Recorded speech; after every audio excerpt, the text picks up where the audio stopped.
question is, do we really want to get out of the drama? Do we want reality? Do we want wisdom? Do we want compassion? Do we really want illumination? And if your answer to these questions is yes, then you must have a spiritual teacher. The very few who have not had a teacher are the exceptions, the extremely rare ones. You see, the ego orientates you to the known. To know who you are, you know who the other is, and you have opinions and views about the mystery and the world around you. The unknown is just waiting to be conquered by the mind from the ego's point of view. And it is the same superiority and arrogance that sent Christian missionaries into non-Christian countries. Just imagine the hell the ego aspires to as it creates a world for you to live in. A world of thoughts, a world of no risk, no danger, a world in which everything is known. In contrast, the spiritual mind, which is the heart mind, feels the world, is open to the world, lives gratefully in the impenetrable mystery, and more than that, knows that you cannot truly explain or know anything at all. For you and I are essentially ignorant. And the spiritual heart mind is very intelligent about this. It is satisfied with this ignorance because it knows this ignorance to be divine and wise. Now there comes a time in the development of wise ignorance when you will have nowhere to stand. Nowhere to stand, and the earth shakes beneath your feet.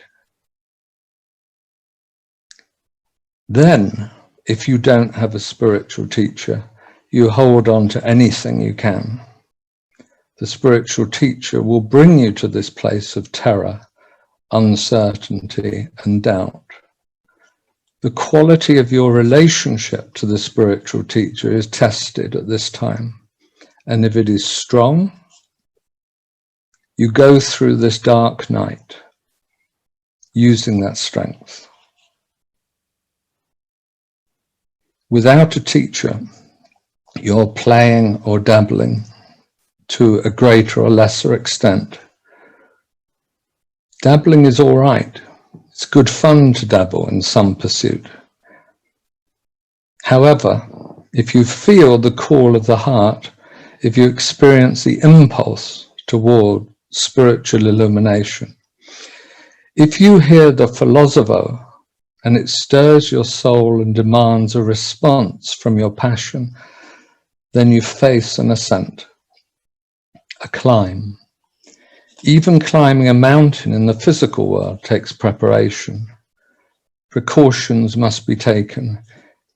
You must be equipped and ready.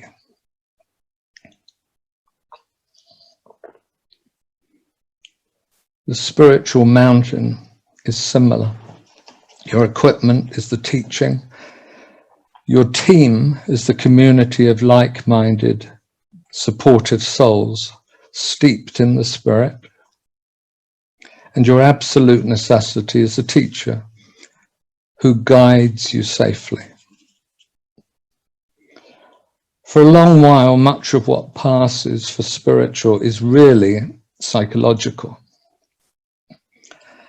Our sense of small, separate self wrestles with the demands of the preparation for the spiritual journey. Spirituality and psychology have become confused. The case of Krishnamurti is exceptional in so many ways. He was groomed to be the world teacher from age 14. His life was in others' hands. His life was not his own. His impassioned and extreme rejection of the guru role, not only for himself, but as a principle, was like any adolescent's rejecting the status quo. He remained enslaved to this point of view for the whole of his life. He never grew out of it.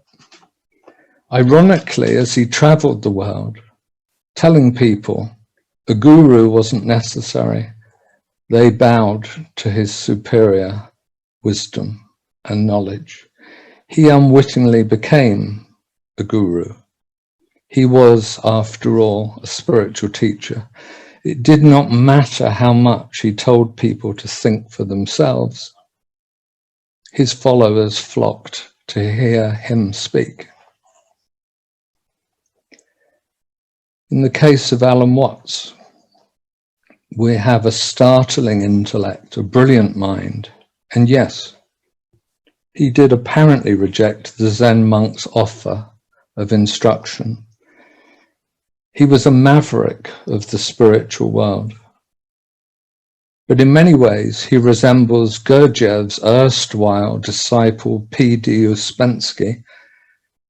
Both were extremely brilliant and highly committed men of their time. Both took their brilliant minds as far as possible, and yet they were unable to surrender to the divine. Neither became spiritually illuminated. Alan Watts spent his last years immersed in alcohol and drug use, infidelity, and emotional turmoil. Having a spiritual teacher does not guarantee you will not make spiritual mistakes, but it does ensure that you will arise, get up, dust yourself off, and carry on. Superficial sounding or mundane as this may seem, it is the mainstay of spiritual life. Anyone can have a spiritual experience, even several, but only the devotee committed to the life of truth and devotion sustains it and intends to sustain it at all times, every day, every moment, in every breath, feeling, experience, and through all changes. Without a spiritual teacher, life for the spiritual student or aspirant is rather like a child being given too much choice and not being able to make up their mind.